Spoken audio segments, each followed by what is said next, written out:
राजा प्रियव्रत बड़े तपस्वी राजा हैं।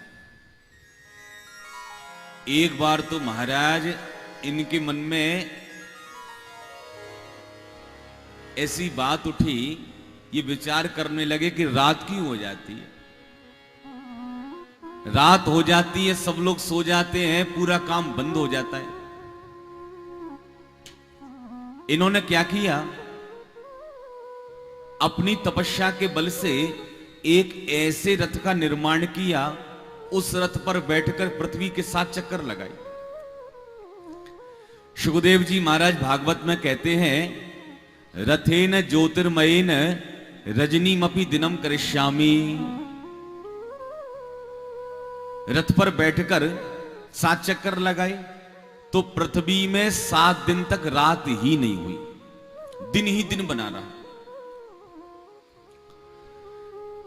अब जब रात ही नहीं हुई तो ब्रह्मा जी घबराए।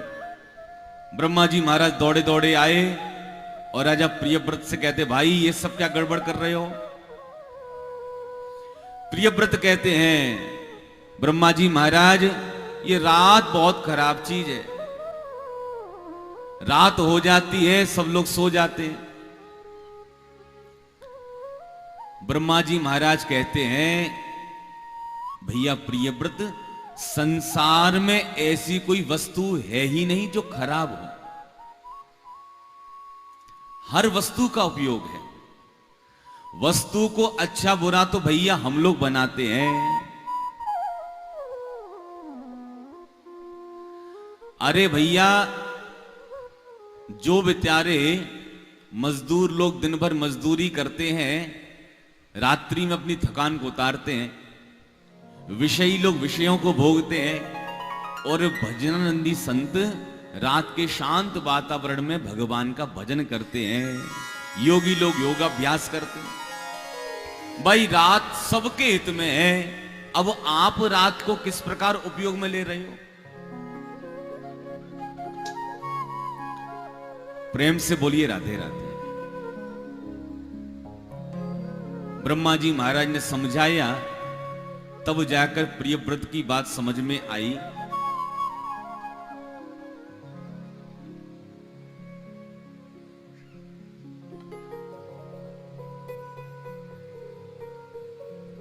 सात द्वीप और 7 समुद्रों की यहां पर रचना हुई है।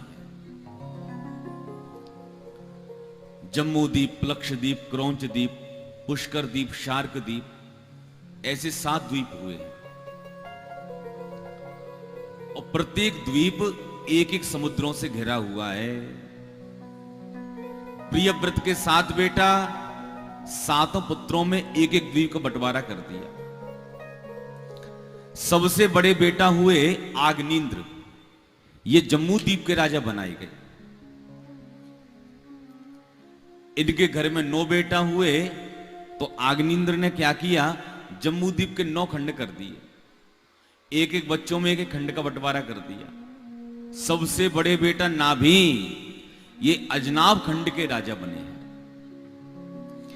और राजा नाभि के घर में भगवान ऋषभ का प्रादुर्भाव हुआ है। बोल ऋषभ भगवान की जय। इंद्रपुत्री जयंती के साथ भगवान ऋषभ का विवाह हुआ। 100 पुत्रों को जन्म दिया भगवान ऋषभ ने। एक बार भगवान ऋषभ ने अपने सभी 100 पुत्रों को अपने पास बुलाया और यहां पर मानव महिमा को उपदेश देते हैं।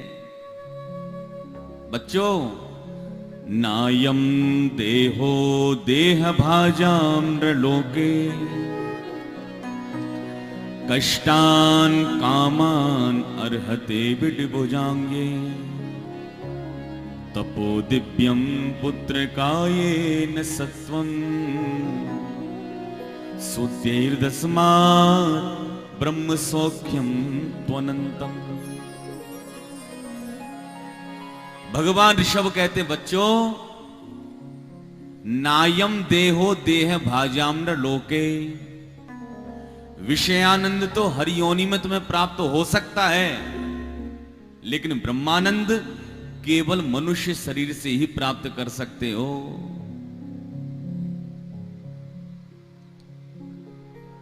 मनुष्य शरीर प्राप्त हुआ है, ये विषयों को भोगने के लिए नहीं हुआ है, ब्रह्मानंद प्राप्त करने के लिए हुआ है।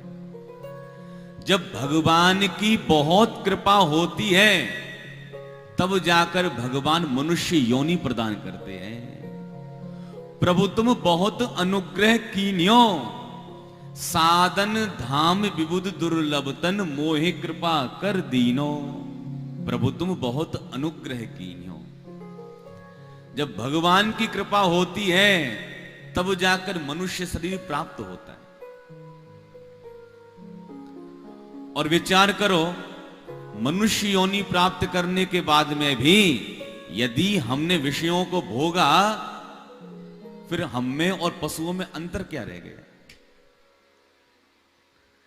आहार निद्रा भय मैथुनंच, चार चीजें हम में और पशुओं में एक समान है। बड़े ध्यान से इस बात को सुने। भोजन हम करते हैं, भोजन पशु भी करते हैं। सोते हम भी हैं, सोते पशु भी हैं। डर हमको भी लगता है, डर पशुओं को भी लगता है। संतान उत्पत्ति हम भी करते हैं, पशु भी करते हैं। आहार निद्रा भय और मैथुन हम में और पशुओं में समान है। लेकिन हम लोग मानव हैं।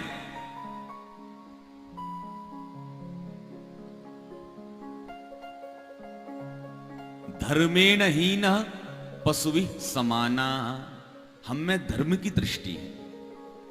मानव के अंदर धर्म होता है। धर्म का मतलब, चार स्त्रियां हमारे सामने खड़ी हैं चारों स्त्रियां, लेकिन हमारे अंदर विवेक है, हमारे अंदर धर्म की दृष्टि है। एक माता जी है, एक हमारी पत्नी है, एक हमारी बहन जी है, एक हमारी पुत्री है। हैं चारों स्त्रियां, लेकिन धर्म की दृष्टि है। हम चारों को अलग अलग दृष्टि से देख रहे हैं।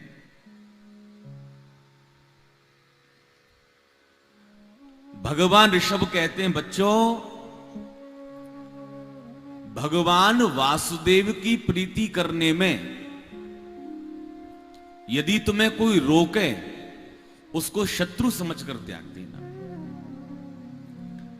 प्रीतिर्न यावन मयि वासुदेवे न मुच्यते देह योगेन तावत। एक बच्चा खड़ा होकर कहता है, पिताजी कहीं वो हमारे गुरु हुए तो, माता पिता हुए तो, इन सब का परित्याग कर दें। तो भगवान ऋषभ कहते हैं, गुरु न सस्यात् स्वजनो न सस्यात् पिता न सस्यात् जननी न सस्यात्। जो भगवान से प्रीति करने में रोकता है उसको त्याग देना चाहिए। भगवान ऋषभ ने अपने बच्चों को बड़ा सुंदर उपदेश दिया और भगवान ऋषभ परमहंस हो गए। पड़े रहते हैं।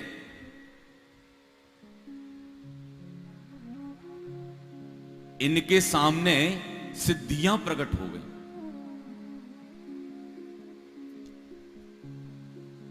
सिद्धियां कहती हैं,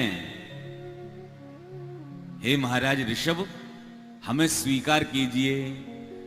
लेकिन भगवान ऋषभ ने किसी भी सिद्धि को स्वीकार नहीं किया। परीक्षित कहते हैं, सुखदेव जी महाराज, सिद्धि को तो प्राप्त करने के लिए लोग क्या कुछ नहीं करते, लेकिन भगवान ऋषभ ने सिद्धि को क्यों ठुकराया? सुखदेव जी महाराज कहते हैं, परीक्षित, मन का कोई भरोसा नहीं है। न कुर्यात करहिचित सख्यम मनसी यनवस्थिते। मन पर कभी भरोसा नहीं करना चाहिए। सिद्धि के बाद में महाराज प्रसिद्धि की कामना उत्पन्न हो जाती है। एक महात्मा तो यहां तक कहते हैं, मान बड़ाई जब से आई तब से किस्मत फूटी, स्वामी स्वामी बजने लागे लगन राम से टूटी। क्योंकि भैया जब सिद्धि आती है तो प्रसिद्धि की कामना उत्पन्न हो जाती है।